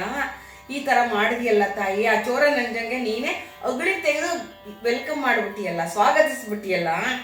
ಹೀಗೆ ನಮ್ಮ ತಲೆ ನನಗೆ ಗೊತ್ತಿರೋ ಹಾಗೆ ಅರಿಯುವ ಆ ರೀತಿ ಭಕ್ತರೆಂಬುದು ನಮಗೆ ಗೊತ್ತಿಲ್ಲ. ನೀನು ತಿಳಿದಿಲ್ಲ ಪರವಾಗಿಲ್ಲ, ತಿಳಿದಿದ್ರೂ ಪರವಾಗಿಲ್ಲ, ತಿಳಿಯದೆ ಆದಯ್ಯ ನೋಡು ಸ್ನೇಹ ಬೆಳೆಸಿದ್ಯಾ ಅದು ಪರವಾಗಿಲ್ಲ, ಬೆಳೆಸಿದ್ರೆ ಬೆಳೆಸ್ಕೊ. ಭಕ್ತಿ ಆಗ್ಬಿಟ್ಟಿಯಲ್ಲ, ಇದು ಯಾಕೆ ಹೀಗೆ ಮಾಡಿದೆ? ನಮ್ಮ ಕುಲದ ಬೇರೇನು? ಅರ್ಥ ಸಂಗ್ರಹಣೆ, ವಸ್ತುಗಳನ್ನ ಸಂಗ್ರಹಣೆ ಮಾಡಬೇಕೇ ಹೊರತು ನಾವು ಭಕ್ತಿಗಿತ್ತಿನೆಲ್ಲ ಸಂಗ್ರಹಣೆ ಮಾಡೋ ಹಾಗಿಲ್ಲ. ಭಕ್ತಿ ಧನ ಅಲ್ಲ, ಅದು ನಿರ್ಧನ. ಅದು ಶಿವ ಅಲ್ಲ, ಅವನು ಚೋರ. ನಮ್ಮ ಎಲ್ಲ ಸುಖ ಸಂಪತ್ತುಗಳನ್ನ ಕಳ್ಳತನ ಮಾಡ್ಬಿಡೋದು ಮಾಡ್ತಾನೆ. ದೇಹಕ್ಕೆ ಬೇಕಾದದ್ದು ಸುಖವೇ ಅಲ್ಲ ಅನ್ನೋದನ್ನು ತೋರಿಸ್ಕೊಟ್ಬಿಡ್ತಾನೆ. ಅಂಥ ಭಕ್ತಿ ನಿನಗೆ ಯಾಕೆ ಬೇಕು? ನಮ್ಮ ಕುಲದ ಬೇರುಗಳನ್ನೇ ಕಡಿಯುವಂಥ ಕುಡುಗೋಲಾಗ್ಬಿಟ್ಟಿಯಲ್ಲ ನೀನು, ಸರಿ ಇಲ್ಲ ಅಂತ ಹೇಳಿ ಗೋಳಾಡ್ತಾ ಇದ್ದಾನೆ ಆ ಪಾರಸೆಟ್ಟಿ. ಮಗಳು ಹೀಗೆ ಶಿವಭಕ್ತಿ ಆದಳಲ್ಲ ಅಂತ ಸಂಕಟ. ಉತ್ತಮತೆಗೆ ಹೋದ್ರೆ ಸಂತೋಷ ಪಡಬೇಕಾದಂಥ ತಂದೆ ಹೀಗೆ ಗೋಳಾಡ್ತಿರೋದನ್ನು ನೋಡಿ ಪದ್ಮಾವತಿ ಏನಂತಾಳೆ ನೋಡೋಣ. ಶಿಲೆಗೆ ನೀರೆರೆದು ಬೊಬ್ಬುಲಿಗೆ ಬೇಲಿಗೆನು ಕೆತ್ತೊಲೆಗೆ ಹೂವಿತ್ತು ಹಂದಿಗೆ ಚಂದನವ ಹೂಸಿ ಫಲವಾಗುವುದು ಎಲೆ ಮರುಳೇ ಎಲೆ ಮರುಳೇ ನಿನ್ನ ವಂಶದೊಳಗೆ 21 ತಲೆಗೆನಿಸಿದ ಕುಲವನು ಉದ್ಧರಿಸಲು ಆನು ಅನುಗೈವುತ್ತಿರಲು ನೀನು ಅಲಗುಕೊಂಡು ಉಲಿದು ಹಲು ಮೊರೆಯಲೇಕೆ ಇನ್ನು ನೀ ಹಲವಗಳವದಿರು ಎಂದು ತಂದೆಯಂ ಧಟ್ಟಿಸಿದಳು ಎಮ್ಮವ್ವೆ ಪದ್ಮಾವತಿ.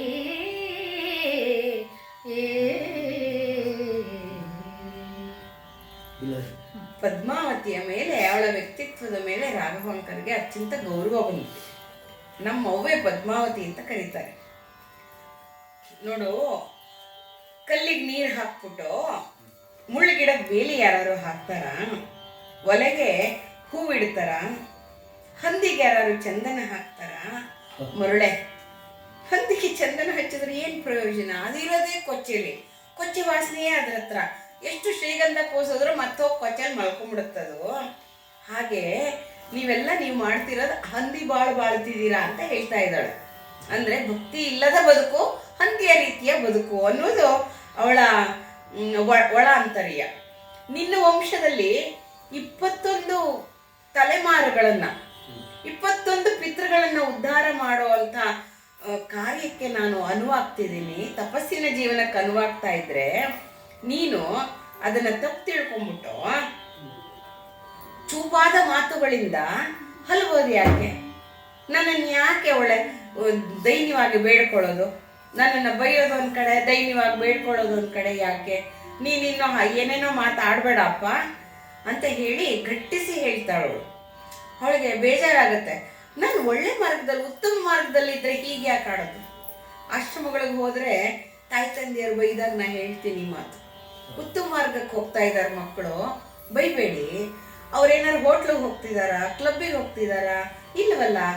ನೀವು ದೇವಸ್ಥಾನಕ್ಕೆ ಹೋದರೆ ಬೈಯೋದು ಯಾಕೆ? ಬೈಬೇಡಿ. ಓದೋದು ಇರತ್ತೆ, ಹೋಗಿ ಬರಲಿ ಮಗು. ಯಾಕೆಂದರೆ ಚೂರಾರು ನಮ್ಮ ಸಂಸ್ಕೃತಿ ಅನ್ನೋದು ಮನಸ್ಸಿಗೆಲ್ಲ ಹೋಗಿರುತ್ತೆ, ಹೋಗಬೇಕು ಅನ್ಸುತ್ತೆ, ಏನೋ ಒಂದು ನಂಬಿಕೆ ಬಂದಿರುತ್ತೆ. ತಡಿಬೇಡಿ ಅಂತ ಆ ಮಾತನ್ನು ಪದ್ಮಾವತಿ ಅವ್ರ ಅಪ್ಪಂಗೆ ಹೇಳ್ತಾರೆ. ನ್ಯಾಯವಾಗಿ ಭಕ್ತಿ ಮಾರ್ಗಕ್ಕೆ ಹೋಗ್ಬೇಕು ಅಂತ ತಂದೆ ಆದವನು ಹೇಳಬೇಕು. ಅದು ಬಿಟ್ಬಿಟ್ಟು ನಾನು ಹೋಗ್ತಾ ಇರೋ ಉತ್ತಮ ಮಾರ್ಗದಿಂದ ಹಿಂದೆಳೆಯೋ ಪ್ರಯತ್ನ ಮಾಡ್ತಿದೀಯಲ್ಲ, ಇದು ಸರಿ ಇಲ್ಲ, ನೀನು ಇನ್ನೇನೋ ಮತ್ತೆ ಹೇಳಬೇಡ ನೀನು ಅಂತ ದಟ್ಟಿಸಿ ಹೇಳ್ತಾಳೆ. ಬಿಡದಡುವ ಮಡಕೆಯುಂಗೊಡೆ ಕರೆವ ಮೊರೆ ಹಾಲ ಕುಡಿವೊಡೆ ಉಸುರೊಡೆ ಲಿಂಗ ಹಗೆಯ ಹಡೆ ಮನೆ ನುಂಗುವೊಡೆ ಕೆರೆ ಜರವ ನೀಟುವೊಡೆ ಬಯಲು ಬಡಿವೊಡೆ ಓರಂತಿದು ಅನ್ಯಾಯ ಬಡಿದು ಶಿಕ್ಷಿಸಲು ಬಲ್ಲವರುಂಟೆ ಮಗಳೇ ಮಗಳೇ ಎನ್ನೊಡಲ ಒಡವೆಗೆ ಒಡತಿಯಗ ನೀನೇ ಭಕ್ತರಿಗೆ ಕೂರ್ತು ಎಡೆಗೊಟ್ಟು ಮತ್ತೆ ಕುಲವಳಿ ಬರಿದನ್ ಹಾಗೆ ದೂರುವೆನೆಂದನು ಆಕೆಯೊಡನೆ. ಪಾರಸೆಟ್ಟಿಗೆ ದಿಗ್ಭ್ರಾಂತಿ. ಬದುಕು ಅನ್ನೋದು ಆಹಾರದ ರೀತಿ ಮಡಕೆಗೆ ಹೋಲಿಸ್ಕೊಂಡಿದ್ದಾನೆ. ಮಾಡಿದ ಅಡುಗೆಯನ್ನ ಅಂದ್ರೆ ನಾನು ಹುಟ್ಟಿಸಿದ ಮಗಳು, ಅಂದ್ರೆ ನಾ ಮಾಡಿದ ಅಡುಗೆ ನನ್ನಿಂದ ಸೃಷ್ಟಿ ಮಾಡಲ್ಪಟ್ಟವಳು ಮಡಕೆ ತಿಂದಾಳೆ, ಮಡಕೆನೆ ತಿಂದುಬಿಟ್ಟ ಹಾಗೆ. ಅವಳು ಬಂದು ನನ್ನ ಕುಲದ ಉದ್ದೇಶವನ್ನೇ ಮರೆತು ಬಿಟ್ಟಂಗೆ ಹಾಲು ಕೊಡುವ ಅಂಗವೇ ಹಾಲನ್ನು ಕುಡಿದು ಬಿಟ್ರೆ ಮಗುಗೆ ಏನು ಕೊಡಕ್ಕಿರುತ್ತೆ? ಹಾಗೆ ಈ ಹುಡುಗಿ ಮನೆಗೆ ಸಂಪತ್ತನ್ನ ತರಬೇಕಾದವಳು ಸಂಪತ್ತನ್ನ ಕಳೆಯೋ ಅಂತ ದಾರಿ ಹೊಟ್ಟೋದ್ರೆ ಏನ್ ಗತಿ? ಉಸಿರು ಒಡಲಿಂಗೆ ಹಾಗೆ ಆದ್ರೆ, ಪ್ರಾಣ ಕೊಡುವಂತಹ ಪ್ರಾಣದ ಆಮ್ಲಜನಕ ಹಾಗೆ ಆಗ್ಬಿಟ್ರೆ ಉಸಿರು ನಿಂತು ಹೋಗ್ಬಿಡುತ್ತಲ್ಲ.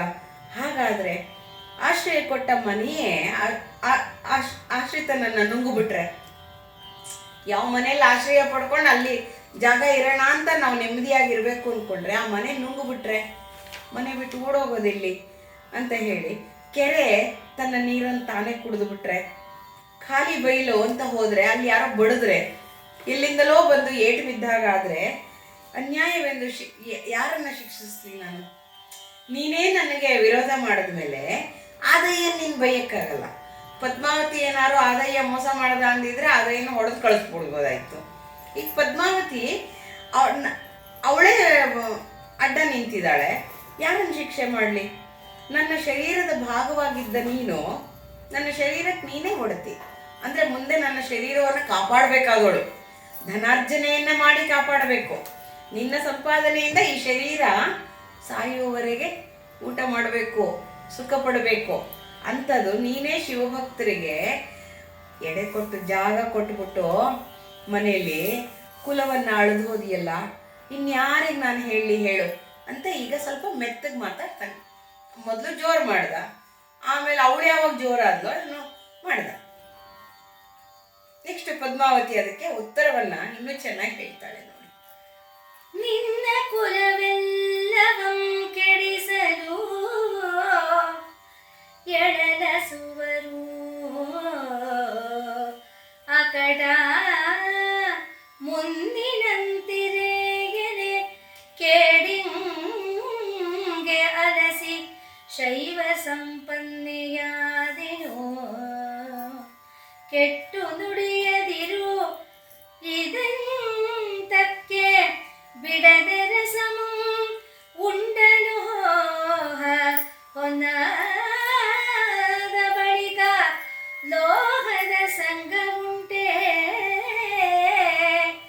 ಬಿಡದೆ ರಸಮುಂ ಉಂಡಲೋಹ ಹೊನ್ನಾದ ಬಳಿಕ ಲೋಹದ ಸಂಘಮುಂಟೆ ಬಳಿಕ ಇನ್ನು ನೀನಾರು ನಾನಾರು ಸರ್ವಸ್ವವೆನಗೆ ಎನ್ನಿನಿಯದಿಲ್ಲದೆ ಇಲ್ಲೆಂದು ನಿರ್ದಾಕ್ಷಿಣ್ಯದಿಂ ತಂದೆಯಂ ಜರೆದಳು. ಪಾರಸೆಟ್ಟಿ ಮೆತ್ತಗಾದರೂ ಕೂಡ ಅವನ ಮಾತು ಕೇಳಕ್ಕೆ ಪದ್ಮಾವತಿ ಸಿದ್ಧಳಿಲ್ಲ. ನಿನ್ನ ಕುಲವನ್ನು ನಾನು ಕೆಡ್ಸಕ್ಕೆ ಅನುವಾದ ನೀನು ಅಕ್ಕಟ, ಮುನ್ನಿ ನಿಂತಲ್ಲ ಭೋಗ ಜೀವನದನ್ನ ಇರಬಾರದು ಅಂತ ಹೇಳಿ ನಾನು ಮುಂದೆ ಏನೋ ಕೇಳಿ ಬಂದ್ಬಿಡುತ್ತೆ. ಯಾಕೆಂದ್ರೆ ಆರೋಗ್ಯಗಳು ಹಾಳಾಗ್ಬಿಡುತ್ತೆ. ಶರೀರವನ್ನ ಬಟ್ಟೆ ಥರ ಒಗೆದ್ರೆ ಶರೀರ ಎಷ್ಟು ತಾಳುತ್ತೆ, ಭೋಗ ಜೀವನವನ್ನ ತಾಳಲ್ಲ. 3 ಹೊತ್ತು ಊಟವನ್ನೇ ತಾಳದಿರ ಈಗೆಲ್ಲ ಡಯಟ್ ಅನ್ನೋ ಹೆಸರಲ್ಲಿ ಶರೀರವನ್ನು ಉಳಿಸ್ಕೊಳ್ಳೋ ಪ್ರಯತ್ನ ಮಾಡ್ತಾ ಇರುವ ಸಂದರ್ಭ ಇದು. ಹಿಂದೆ ಊಟ ಇಲ್ಲ ಅಂತ ಹೇಳಿದ್ದವರು ಆರೋಗ್ಯವಾಗಿದ್ರು. ಹೀಗೆ ನಮಗೆ ಸಮೃದ್ಧಿ ಜಾಸ್ತಿಯಾಗಿ ಎಲ್ಲರೂ ನಾವು ಫಿಟ್ನೆಸ್ ಕಾಪಾಡ್ಕೋಬೇಕಾಗಿದೆ. ಶರೀರವನ್ನು ಉಳಿಸ್ಕೋಬೇಕಾಗಿದೆ. ಮಾನವ ಜನ್ಮ ದೊಡ್ಡದು ಅನ್ನೋದು ನಮಗೆ ಗೊತ್ತಿದೆಯಲ್ಲ, ಅದು ಹೇಳ್ತಾಳೆ ಮುಂದೆ ಕೇಡಾಗತ್ತೆ. ಸುಖಪಟ್ಟು ಸುಖಕ್ಕೆ ಬೆಲೆ ತೆರಲೇಬೇಕಾಗತ್ತಲ್ಲ ನಾವು. ಆ ಕೇಡಿಗೆ ನಾನು ಹೆದರಿ ನಾನು ಶೈವ ಸಂಪನ್ನೆಯಾಗಿದ್ದೀನಿ. ಶಿವನ ದಾರಿಯನ್ನು ತೋರಿಸುವಂತ ಒಬ್ಬ ಪುಣ್ಯಾತ್ಮ ನನಗೆ ಸಿಕ್ಕಿದ್ದಾನೆ, ದೇವತಾ ಸ್ವರೂಪಿಯಾದಂಥವ್ನು ಸಿಕ್ಕಿದ್ದಾನೆ. ಅದಕ್ಕೆ ಕೇಡು ಅನ್ನೋದು ಯಾಕೆ? ನೀನು ಒಳ್ಳೇದು ಮಾಡ್ತಿದ್ದಾಗ ಕೇಡು ಅನ್ನೋದು ಯಾಕೆ? ಇದು ನಾನು ಹೇಗಾಗ್ಬಿಟ್ಟಿದ್ದೀನಿ ಅಂದರೆ, ಸ್ಪರ್ಶಮಣಿ ಮುಚ್ಚಿದಂಥ ರಸಲೋಹವನ್ನು ರಸ ಚಿನ್ನ ಮಾಡುವಂಥ ಇದು ಕಬ್ಬಣವನ್ನು ಮುಟ್ಟಿದ ನಂತರ ಚಿನ್ನ ಆಗ್ಬಿಟ್ಟಿದ್ದೀನಿ ನಾನು. ಸ್ಪರ್ಶಮಣಿ ಇದ್ದಾಗಿದ್ದಾನೆ ಆದಯ್ಯ. ಅವನು ನನ್ನನ್ನು ಮುಟ್ಟಾದ ಮೇಲೆ ನಾನು ಚಿನ್ನ ಆಗಿದ್ದೀನಿ. ಮತ್ತೆ ನಾನು ಕಬ್ಬಣ ಆಗಕ್ಕಾಗಲ್ಲ, ಮತ್ತೆ ನಾನು ಹಿಂದಿನ ಭೋಗ ಜೀವನಕ್ಕೆ ಬರೋಕ್ಕಾಗಲ್ಲ. ನಾನು ಒಮ್ಮೆ ವೈರಾಗ್ಯದ ಜೀವನಕ್ಕೆ ಬಂದ ನಂತರ ನಾನು ಚಿನ್ನವಾಗಿ ಪುಟಕ್ಕಿಟ್ಟ ಚಿನ್ನ ಆಗ್ಬಿಟ್ಟಿದ್ದೀನಿ. ಚಿನ್ನ ಮತ್ತೆ ಕಬ್ಬಿಣ ಆಗಕ್ಕೆ ಸಾಧ್ಯವೇ ಇಲ್ಲ. ಅದರಿಂದ ಮತ್ತೆ ಅದ್ರ ಸಂಘ ಮಾಡಲಾರೆ ನಾನು. ಇನ್ನು ಇಷ್ಟೇ ಆದ್ಮೇಲೆ ನಾನೇ ನಾನಲ್ಲ ಅಂತ ಆದ್ಮೇಲೆ ನೀನ್ಯಾರು ನಾನ್ಯಾರು? ನನ್ನ ಸರ್ವಸ್ವವು ನನ್ನ ಇನಿಯ ನನಗೆ ದಾರಿ ಶಿವನ ದಾರಿ ತೋರಿಸಿದಂಥ ನನ್ನ ಪ್ರಿಯಕರನೇ ಹೊರತು ಇನ್ಯಾರೂ ಇಲ್ಲ ಅಂಥೇಳಿ ನಿರ್ದಾಕ್ಷಿಣ್ಯವಾಗಿ, ಅಂದರೆ ತಂದೆ ಅನ್ನೋ ದಾಕ್ಷಿಣ್ಯ ಇಲ್ದಿರ ಯಾವತ್ತು ಆಶ್ರಯ ಕೇಳಿಕೊಂಡು ನಿನ್ನಿಂದ ಉಪಕೃತನಾಗಬೇಕು ಅಂದ್ಕೊಂಡು ಬಂದಾಗ ಅವರಿಗೆ ಅವ್ರ ಮೇಲೆ ಮರುಕ ಹುಟ್ಟಲ್ಲ. ದಾಸನ ಥರ ಕಾಣೋವಂಥದ್ದು ಬಂದ್ಬಿಡುತ್ತೆ, ನಿರ್ದಾಕ್ಷಿಣ್ಯತೆ ಬಂದ್ಬಿಡುತ್ತೆ. ಹೋಗು ಕೊಟ್ಟಿದ್ದೆಲ್ಲ ಆಯ್ತಲ್ಲ ನಡಿ ಅನ್ನುವ ರೀತಿಯಲ್ಲಿ ಅವಳು ನಿರ್ದಾಕ್ಷಿಣ್ಯ ತೋರ್ತಾ ಇದ್ದಾಳೆ. ಒಳ್ಳೆ ದಾರಿಲಿ ಇದ್ದವ್ರನ್ನ ನಿರ್ದಾಕ್ಷಿಣ್ಯ ಮಾಡ್ತಿದೀಯಲ್ಲಪ್ಪ ಅನ್ನೋ ಹಾಗೆ ಹೇಳ್ತಾ ಇದ್ದಾಳೆ.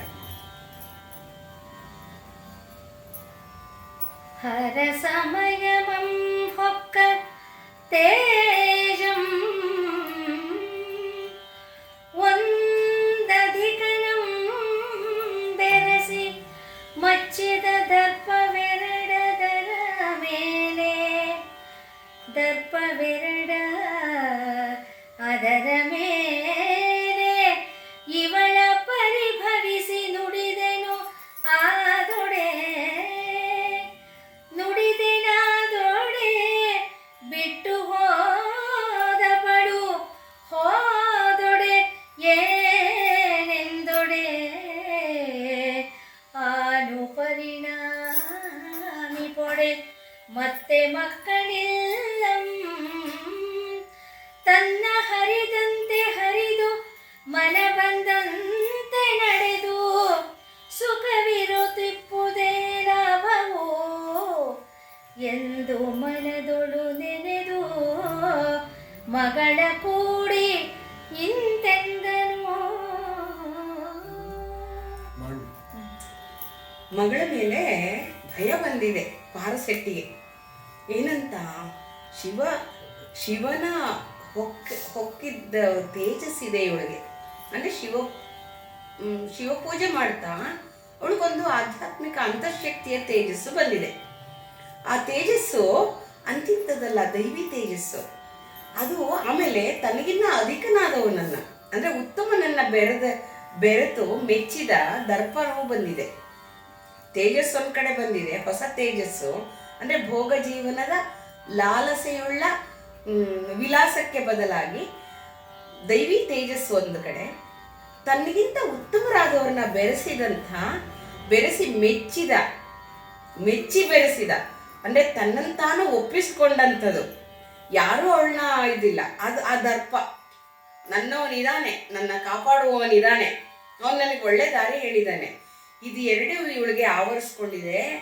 ಇವಳನ್ನೇನಾದ್ರು ನಾನು ಸೋಲಿಸ್ಬೇಕು ಅಂತ ನಾನು ಏನಾದ್ರು ನುಡಿದ್ರೆ, ಏನೇನಾದ್ರು ಮಾತು ಹೇಳಿಬಿಟ್ರೆ ಬಿಟ್ಟೆ ಹೋಗ್ಬಿಡ್ತಾಳೆ ಇವಳು. ಹೊಟ್ಟೋದ್ರೆ ಏನು ಮಾಡಲಿ ನಾನು? ಪರಿಣಾಮ ಏನಾಗುತ್ತೆ ನನ್ನ ಜೀವನ? ನನಗೆ ಅನ್ನ ಹಾಕೋರು ಯಾರು? ಅವನು ಶ್ರೀಮಂತನೇ, ಆದಾಯನೇನು ಕಡಿಮೆ ಆದವನಲ್ಲ. ಮತ್ತೆ ಹೋಗ್ಲಿ, ಇನ್ಯಾರು ಮಕ್ಕಳನ್ನ ಈ ಕಸುಬಿಗೆ ಇಳಿಸ್ಕೊಳ್ಳೋಣ, ಇವಳು ಹೋದ್ರು ಹೋಗ್ಲಿ ಅಂದರೆ ಮಕ್ಕಳಿಲ್ಲ ಬೇರೆ. ಇವಳನ್ನ ಬಿಟ್ಟುಬಿಟ್ರೆ ತನ್ನ ಮನಸ್ಸು ಇಷ್ಟು ಹಾಗೆ ಹರಿದು ಹೊಟ್ಟೋಗ್ತಾಳೆ ನೀರಿನಾಗೆ. ನೀರು ಹರಿದಂತೆ ಮನ ಬಂದಂತೆ ನಡೆದು ಹೊಟ್ಟೋಗ್ತಾಳೆ. ಆದ್ರಿಂದ ನಾನೇನು ಮಾಡಬೇಕು ಅಂದರೆ ಇವಳ ಮನಸ್ಸಿನ ಹಾಗೆ ನಡೆದು ಇವಳೇನು ಹೇಳ್ತಾಳೋ ಅದು ಕೇಳಿದ ಹಾಗೆ ನಟಿಸ್ಬಿಟ್ಟು ಸುಖ ಪಡಬೇಕಾದ್ದೇ ಲಾಭ ಎಂದು ಮನಸ್ಸಲ್ಲಿ ಆಲೋಚನೆ ಮಾಡ್ತಾನೆ. ಅಂದರೆ ಉಪಾಯವಾಗಿ ಇದನ್ನು ಗೆದ್ಕೋಬೇಕು. ಎಲ್ಲರೂ ಅಷ್ಟೇ ಕೆಲಸ ಸಾಧಿಸ್ಕೊಳ್ಳೋಕ್ಕೆ ಉಪಾಯ ಮಾಡ್ತಾರಲ್ಲ, ಆ ಥರ ಪಾರಸೆಟ್ಟಿ ಕೂಡ ತನ್ನ ಉದರಂಭರಣಕ್ಕಾಗಿ ಉದರ ನಿಮಿತ್ತಂ ಬಹುಕೃತ ವೇಷಂ ಹಾಕೋದೇ ಮನುಷ್ಯನ ಸ್ವಸ್ವಭಾವ. ತನಗೆ ಬೇಕಾದಾಗ ಬೇಕಾದ ರೀತಿ ಮಾರ್ಪಡಿಸ್ಕೊಳ್ಳೋದು. ಇದನ್ನು ನಾವು ಎಲ್ಲ ಕಡೆಯಲ್ಲೂ ನೋಡ್ತೀವಲ್ಲ, ಹಾಗೆ ಮಗಳ ಮುಂದೆ ತನ್ನನ್ನು ತಾನು ಮಾರ್ಪಡಿಸ್ಕೊಳ್ತಾನೆ. ಅದುವರೆಗೂ ಬೇಡ್ತಿದ್ದ, ಜೋರು ಮಾಡ್ತಿದ್ದ, ಹಲುಗುತ್ತಿದ್ದ, ಎಲ್ಲ ಹೋಗ್ಬಿಟ್ಟು ಇವಳು ಯಾವಾಗ ಗಟ್ಟಿಯಾಗಿ ನಿಂತಲೋ ಉಪಾಯ ಮಾಡಕ್ಕೆ ಹೊರಟಿದ್ದಾನೆ ಪಾರಸೆಟ್ಟಿ. ಹಿಂದೆ ಕುಲದೊಳಗಿಲ್ಲದ ಅಂದಮಂ ಮಾಡಬೇಡ ಎಂದೆನು, ಇದು ನಿನಗೆ ಮುನಿಸ ಹಡೆ ಮನ ಬಂದ ಹಡೆ ಬೇಡವ್ವ ಬೇಡವ್ವ, ಮನ ಬಂದ ದೈವವನ್ನು ಅರ್ಚಿಸುತ್ತ ಆದೊಡಂ ಹದುಡವಿರು ಸಾಕು, ನಿನ್ನ ದೆಸೆಯಿಂ ಕುಂದಾದುದಕ್ಕೆ ನೀನಿಂದು ಮಾಡಲು ಬೇಗುದು ಒಂದುಂಟು, ಗಂಡನಂ ಬಿಟ್ಟು ಹದುಳ ಎಮ್ಮಿಚ್ಛೆಯಿಂದಿರೆ ಎಳಸಿದ ತೊಡಗೆಗಳ ನೀವೆನೋ, ಗಂಡನಂ ಬಿಟ್ಟು ಹದುಳೆಯಿಂ ಎಮ್ಮಿಚ್ಛೆಯಿಂದಿರೆ ಎಳೆಸಿದ ತೊಡಿಗೆಗಳ ನೀವೆನು, ಈಗಳೇ ಈವೆನು ಗೆನೆ ಕೋಪದಿಮ್ಮಾರ್ಕೊಂಡಳು. ಈಗ ಧ್ವನಿಯನ್ನ ಮೃದುಗೊಳಿಸ್ಕೊಂಡು ಪಾರಸೆಟ್ಟಿ ಮಾತಾಡ್ತಾ ಇದ್ದಾನೆ.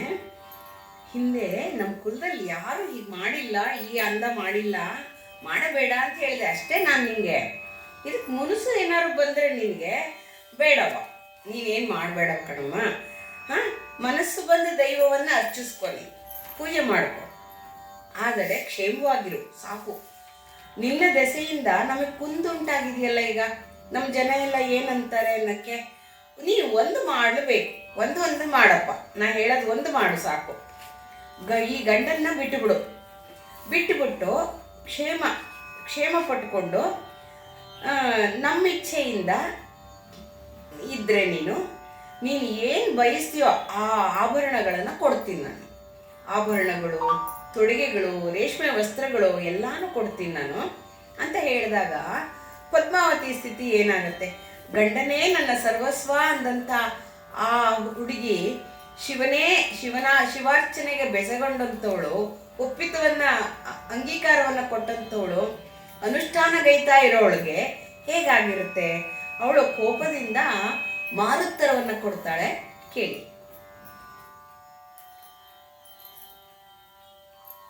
ಕರಿಗೆ ಮದವು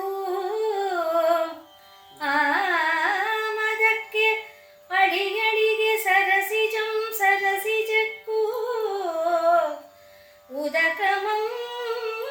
ಉದಕಕ್ಕೆ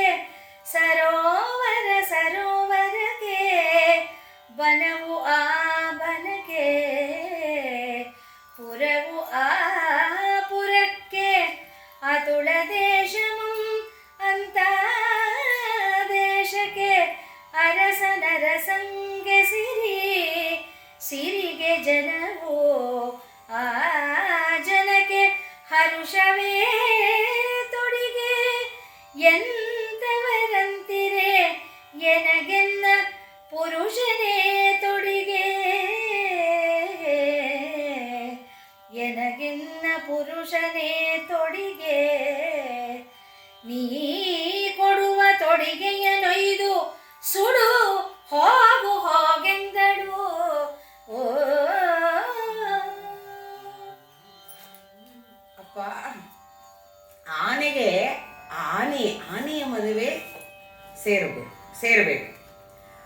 ಸರಸಿಗೆ ಕಮಲಕ್ಕೆ ಕಮಲ ಜೊತೆಯಾಗಬೇಕು, ನೀರಿಗೆ ಜೊತೆಯಾಗಬೇಕು, ಸರೋವರಕ್ಕೆ ಸರೋವರ ಜೊತೆಯಾಗಬೇಕು, ಕಾಡಿಗೆ ಕಾಡು ಜೊತೆಯಾಗಬೇಕು, ಪುರಕ್ಕೆ ಪುರ ಜೊತೆಯಾಗಬೇಕು, ದೇಶಕ್ಕೆ ದೇಶದ ಜೊತೆಯಾಗಬೇಕು, ಅರಸನಿಗೆ ಜೊತೆಯಾಗಬೇಕು, ಸಿರಿ ಸಿರಿಗೆ ಜೊತೆಯಾಗಬೇಕು.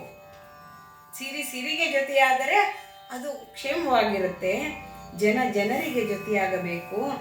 ಸಂತೋಷವನ್ನೇ ಆಪಾದ ಮಸ್ತಕ ತೊಡಿಸಿದ್ದಾನೆ ನನ್ನ ಗಂಡ, ಹರ್ಷವನ್ನೇ ತೊಡಿಸ್ಬಿಟ್ಟಿದ್ದಾನೆ. ನನ್ನ ಮೈಯ ಕಣಕಣವು ಆ ಹರ್ಷದಿಂದ ಮಿಂದು ಹೋಗಿದೆ. ಅಂತಹ ಪುರುಷನೇ ನನಗೆ ತೊಡೆಗೆ, ಅವನೇ ನನಗೆ ಆಭರಣ, ಸರ್ವಾಭರಣ. ಅವನು ಏನು ಪ್ರೀತಿಯಿಂದ ಹಣೆಗಿಟ್ಟಂತ ಆ ವಿಭೂತಿ ಬಸಿತಾ ಇದೆಯಲ್ಲ, ಆ ಭಸ್ಮವೇ ನನಗೆ ಮೇಲಾದ ಆಭರಣ, ಆ ಭಕ್ತಿಯೇ ನನಗೆ ಆಭರಣ, ಆ ಶಿವನ ಅರ್ಚನೆಯೇ ನನಗೆ ಉಡುಗೆ ತೊಡುಗೆಗಳು.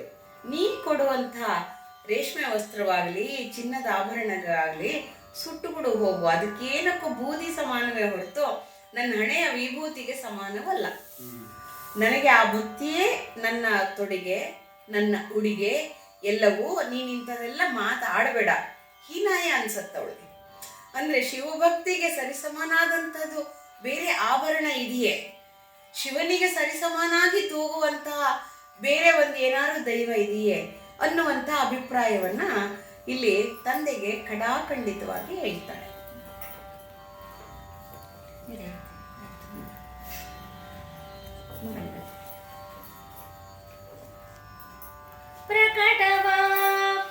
ಪ್ರಕಟಪಾತಕರು ನಿರ್ದೈವರು ಅತಿ ಧರ್ಮ ಕಂಟಕರು ಭೂತದ್ರೋಹರು ಅಧಿಕ ಗುರುದೈವ ನಿಂದಕರು ದುರ್ನೀತರ ಜ್ಞಾನಿಗಳು ಮರೆದು ಒಮ್ಮೆ ತಮ್ಮೊಳಗೆ ಪೊಕ್ಕವರ್ಗೆ ಸುಕರತರ ಧರ್ಮಾರ್ಥ ಕಾಮ ಮೋಕ್ಷವನು ಮರೆದು ಒಮ್ಮೆ ತನ್ನೊಳಗೆ ಪೊಕ್ಕವರ್ಗೆ ಸುಕರತರ ಧರ್ಮಾರ್ಥ ಕಾಮ ಮೋಕ್ಷವನು ತಂದು ಕರತಳದಲ್ಲಿ ನೆಮ್ಮಿಸಿಕೊಡುವುದು ಮಹಾ ಪುಲಿಕರ ಪುರವ ಅಮಳ ಮೂರ್ತಿ ವಿಳಾಸ ಸೋಮನಾಥನ ಸಕಲ ಸುಖ ನಿಲಯವೋ ಸುಕರತರ ಧರ್ಮಾರ್ಥ ಕಾಮ ಮೋಕ್ಷವನು ತಂದು ಕರತಳದಲ್ಲಿ ನೆಮ್ಮಿಸಿಕೊಡುವುದು ಸೋಮನಾಥನ ಸಕಲ ಸುಖ ನಿಲಯವೋ.